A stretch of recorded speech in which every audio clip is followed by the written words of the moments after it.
تشریف لانے والے معزز اراکین پریس، علماء کرام، جماعتی ذمہ داران و جماعتی کارکنان، آج کی اس پریس کانفرنس کا مقصد سنی علماء کونسل اور پاکستان رائے حق پارٹی اٹک کے سیاسی لائے عمل کو واضح کرنا ہے۔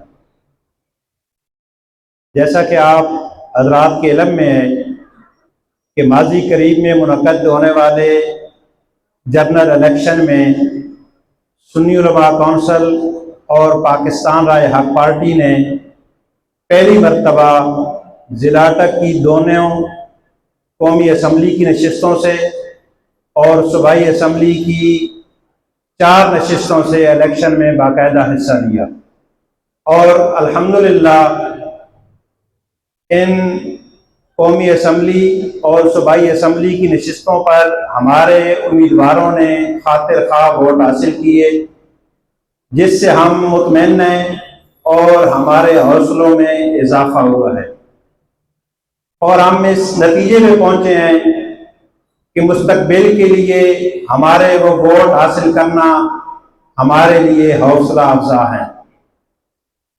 یہ پہلا جنرل الیکشن تھا جس میں ہم نے حصہ لیا۔ اٹک کی ٹوٹل 2 ہی نشستیں تھی قومی اسمبلی کی، جن پر پاکستان رائے حق پارٹی اور سنی علماء کونسل کے امیدواران سامنے آئے، اور صوبائی اسمبلی کے 5 حلقے تھے، جن میں 4 حلقوں پر ہم نے الیکشن لڑا۔ ایک حلقہ PP3 جو اٹک تحصیل کا حلقہ ہے، اس حلقے کی سیاسی صورتحال کو سامنے رکھتے ہوئے ہم نے باہمی جماعتی مشاورت سے ایک انتخابی اتحاد کیا اور ہم اس حلقہ کے الیکشن سے دستبردار ہوئے۔ میں یہاں یہ بات واضح کرنا چاہتا ہوں کہ بعض لوگوں کے ذہنوں میں یہ بات ہے یا بعض لوگ یہ تاثر دے رہے ہیں کہ پاکستان رائے حق پارٹی حلقہ PP3 سے مستقل طور پر دستبردار ہو چکی ہے۔ یہ سراسر غلط اور ایک جھوٹا پروپیگنڈا ہے۔ پاکستان رائے حق پارٹی اور سنی علماء کونسل آئندہ پورے ضلع سے اور حلقہ PP3 سے بھی اپنا امیدوار سامنے لائیں گے۔ جب کبھی بھی سیاسی میدان سجا، چاہے وہ بلدیاتی الیکشن کی صورت میں ہو یا جنرل الیکشن کی صورت میں ہو، پاکستان رائے حق پارٹی اور سنی علماء کونسل اپنے امیدوار سامنے لائے گی اور الیکشن میں بھرپور حصہ لے گی۔ اس بات کی وضاحت اس لیے بھی ضروری ہے کہ جس امیدوار کے حق میں ہم دستبردار ہوئے تھے، ان کی طرف سے بھی اور دیگر لوگوں کی طرف سے بھی یہ عام پروپیگنڈا نظر آتا ہے کہ پاکستان رائے حق پارٹی کا یہ پہلا اور آخری الیکشن تھا۔ یہ بالکل جھوٹا پروپیگنڈا ہے۔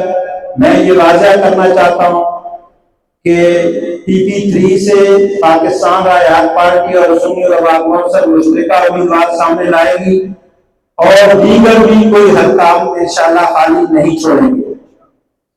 اس کے ساتھ ایک بات کی اور بھی وضاحت کرنا چاہتا ہوں کہ بعض لوگ اور بعض تنظیمیں ہماری مقبولیت کو دیکھ کر اپنے جلسوں میں اور اپنے پروگراموں میں ہمارے چاہنے والوں کو اور ہمارے ورکروں کو دھوکہ دینے کے لیے ہماری جماعت کا پرچم استعمال کر رہے ہیں۔ میں ان سے یہ کہنا چاہوں گا کہ کسی دوسرے کا پرچم یا کسی دوسرے کا نام استعمال کرنا اخلاقاً بھی، شرم بھی اور قانوناً بھی جرم ہے۔ اگر کسی کو کوئی ہماری مقبولیت سے اتنا ہی متاثر ہوا ہے اور کسی کو اگر شوق ہے تو وہ اپنی تنظیم سے، اپنی جماعت سے استعفیٰ دے کر ہمارے دروازے پر آئے، ہمارے دروازے کھولے۔ اس کے ساتھ آخر میں اپنے ورکروں اور چاہنے والوں سے عرض کروں گا کہ یہ جو مختلف جگہوں پر ہمارے جماعتی پرچم استعمال ہو رہے ہیں، آپ نے ان سے دھوکہ نہیں کھانا. کوئی ایسا پروگرام جس میں آپ کی تاثیر اٹک کے صدر چاہے وہ سنی اور موسم سے ہوں یا پاکستان رائے پارٹی سے، ان دو میں سے اگر کسی کی نمائندگی ہوگی تو وہ پروگرام آپ کا اپنا ہوگا. اگر ان دو سے دو میں سے کوئی نہیں ہوگا تو یہ بات واضح ہے کہ وہ دونوں بند ہوگی. کوئی ہماری جماعت کا پرچم استعمال کرنے سے جلسگاہ کے اندر، ٹیبل کے اندر یا گلے میں مفرد ڈالنے سے ہمارا جماعتی نہیں ہو سکتا. اس لیے آپ نے ان چالوں سے بچنا ہے. آخر میں پھر جو نئے مقصد ہے اس کو دہرا دیتا ہوں کہ ہم نے جو ٹی پی 3 سے دستبرداری کا اعلان کیا تھا وہ صرف اس وقت کا تھا. ٹی پی 3 سے ہمارا باقاعدہ نمائندہ الیکشن لڑے گا. ہمارا کسی کے ساتھ کوئی کار نہیں ہے اور آنے والے بلدیاتی الیکشن میں اور جنرل الیکشن میں پورے ضلع سے ہم انشاءاللہ بھرپور طریقے سے حصہ لیں گے. جزاک اللہ. آخر میں اگر کوئی سوالات صافی کرنا چاہیں تو کر سکتے. بسم اللہ الرحمن الرحیم.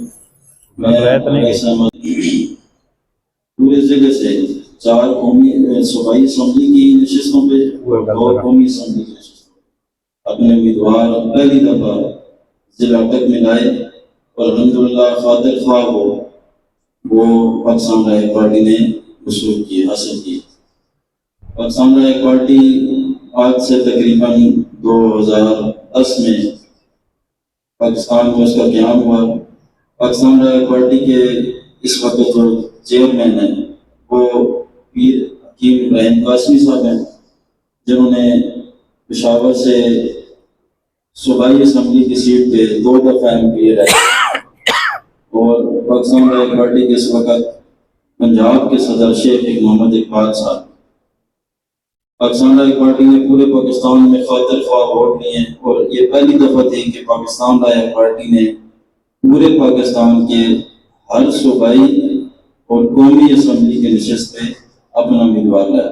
اور آئندہ آنے والے بلدیات کے الیکشن میں انشاءاللہ پاکستان رائے پارٹی اور سنی علماء کونسل مشترکہ اپنا امیدوار سامنے لائیں گے.